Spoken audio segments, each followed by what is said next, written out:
Hello, this is Howie, and I'm here to help you win with money. So let's cover the stock market today. Today is Thursday, December 3rd, and I'm just going to cover markets are green, and let's see what I'm going to do. Let's log into ETrade. You will see my account is probably at an all-time high, but so should everybody else's. 401k plans are doing really well. Couple things I want to do. I want to try to close out these positions. They're still giving me a hard time. They don't close, but I don't have to worry. I can let them expire worthless, but I would like to close them, and it's still not going through. You see I have a limit order out there. Still not closing. It's saying it's fetching the midpoint here. I'm actually paying more than the midpoint, and it still won't close. I'm not going to pay $15 to close it because there's no volume in these. And they're so far out of the money, I can let them expire next week. But what I'm trying to do is free up some buying power so I can do my next trade. So that's the only reason why I want to close it, so I can worry about doing my next trade. That's all I'm thinking about, not worry about I made money. So the key is to move on to the next trade. So I'll put in a trade here. Let's move it up 1 penny. Let's see, will that go across? I don't think so. You see that? It's still there. So while that's going on, let me look at some other trades that I would like to do today. So I'm going to look at carparts.com. In a recession, these will go up. So what I want to do is, it is up $1 today. This is a monthly. That means it will expire in, you see that? 2 weeks. So I may do a cash secure put on something like this. Collect 22 or 23 cents, which is really not bad for a short-term trade. I have enough to do one. I don't want to do two. I need some buying power left in my account to make some other money. So again, do I want to own this? I could, but sometimes the best use of cash is to do a cash secure put.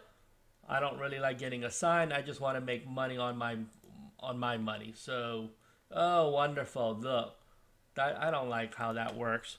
Forces you to round up to 25. We'll see what happens. I don't want to round it to 20. But that's just part of trading sometimes, right? The limitations of they round it up by fives. So let's see what else I can do in this portfolio. So let's just get the parts.com. Let's see if that goes across. And there you go. I got it at the limit order. See, that's the stupidest thing when you have to do it by fives. But that's okay. I got it. Okay, I just pasted that transaction in right here. You can see it's less than a minute ago. So what I'm going to do is I collected the 20 cents. Okay, the commission is $19. It's not going on really well here. 19 divided by the 1,020. There you. Okay, so there you go. So it's working. So if you see that, these numbers are now, so it's not bad. I am shooting for a 1%. Oh, but here's the problem. So this is a little bit deceiving because it's technically not weekly, right? Because you gotta multiply that by, okay. Don't forget, this is 2 weeks out. So here you go, that's on the 18th. So you divide this in half. If you really want to be more accurate, that's what I'm really making, okay? Which is in line with what I made up here for Rocket. I'm not complaining when you're making 30% a year on cash that's sitting there. Whereas in your bank, you're not even making 1%. And about time, I moved it up to 6 cents to close my Visa, and it finally closed. So I'm excited about that. That will free up buying power. You see that? It magically just jumped up. If I reload it, you'll see it. Now I have some room to do another trade. And if you come over here, this one is now closed. So what I want to do is copy this out. I paid $6 for it, $6 to close, and when I opened this one, I received 131 per contract. So you see my profit margin is 95%. It wasn't a very profitable trade to begin with, because you can see 30% would be considered pretty good. Anything that's really low, it's really not a good trade, but I'll take it. I will not complain about making money.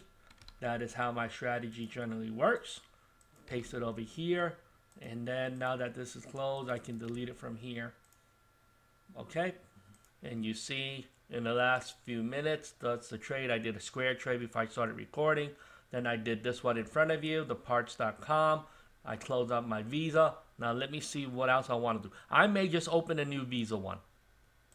And the reason why is, if you look, my SPY's got everything covered. I got that week covered, the 31st. I got the 8th covered.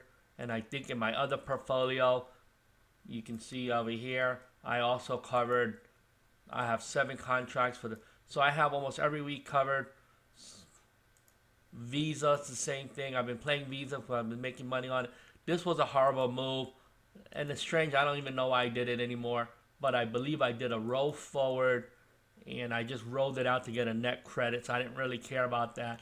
This is holding buying power, though, so don't think it comes for free. Even though you're rolling it forward, it's taking up buying power. As long as I make money on it, that's the key. I have some room to do other moves. So that's what I'm going to look at now. I'm going to look at doing some new moves right now. So we'll go up here. We'll go to options. We'll create a Visa one. Let's look at doing an Iron Condor again. I just like them. They're pretty easy to set up. Pick a date in the future. Let me just check. Do I have anything on the 8th for Visa? I'm thinking I'm going to go with a January 22nd.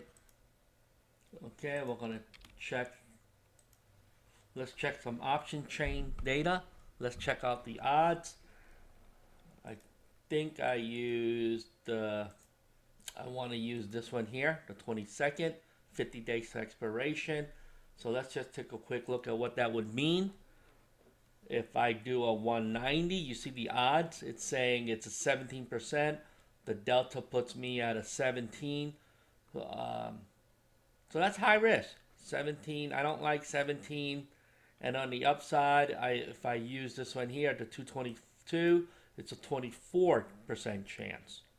Okay. So here's what I'm going to do. Let me play around with it. I may move this slightly out to around here to a 20. And then I may move the Iron Condor on this side a little bit lower just to be a little bit safer. I don't know if I want to do a 190. Did this just change all of a sudden? Okay, I was looking at this one, the 190, 17. I may want to move it down a little bit just to be a little bit safer in case the market collapses. So that's the way I'm thinking about it. So here's what I'm looking at, a 185, and a 222.50. What that will look like on the spreadsheet is this. That will be this one here. You see what that means is it's a $37 width. 13, joining 13 away from the upside, so you're close to the upside. The midpoint will be 203, so you're above the midpoint, which means I'm okay with Visa going on the upside. I'm willing to take the risk on the upside, but on the downside, I have a little bit more protection. It needs to move $24 down, and I may just do 2 contracts. It puts me in range of all these other ones. You see that? The other ones are sort of in the similar range. So if I would be fixing this one, you see, this one's already at risk, this 5. And then this one is a little bit safer. And even though it has 7 more days. So that's the way I look at it. I need to see it all in comparison to each other and see how much days are left. So I can pick something that I like.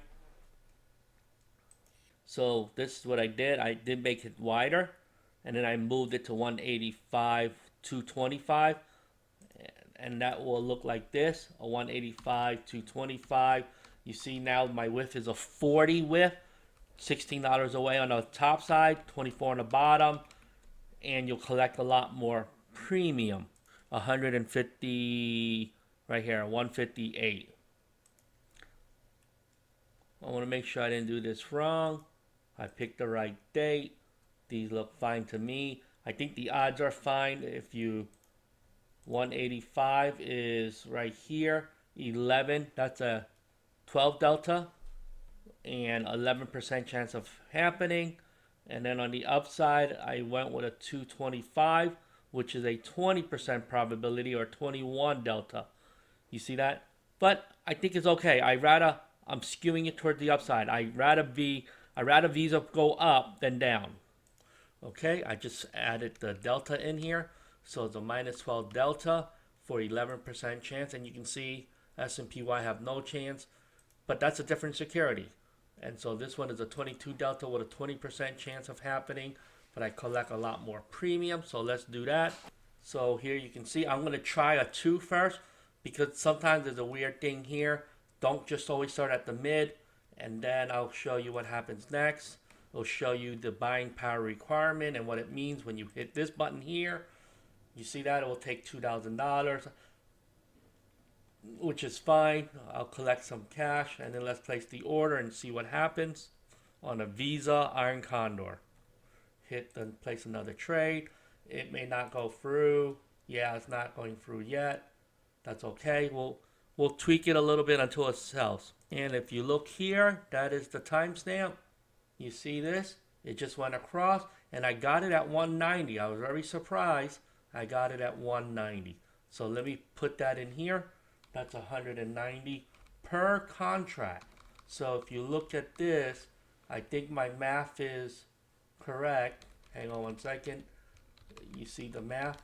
So I collected this much up front. So what am I looking to do? I'm looking to close this out at anything under, 60 bucks or whatever it may cost me. And that will, hang on one second. So I'll fix some of these numbers later. So because I just opened it, I don't know what I'm going to close it at.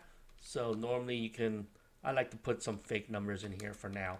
So assuming that I didn't make any money yet. So let's put it at 180. But this was pretty good. So I collected another $300 today in premium for Visa. And here you go. You see it. Now it shows up in my portfolio. It just added it in right here. And you'll see it's very similar to this one. If it stays range bound in between the two short piece of the legs, it'll be fine. And then I'll monitor this. Anyway, hope you enjoy my Visa Iron Condor. Please like, subscribe to my channel. Let's do this together. Let's do this $1 at a time. And as always, have a profitable day. Bye-bye.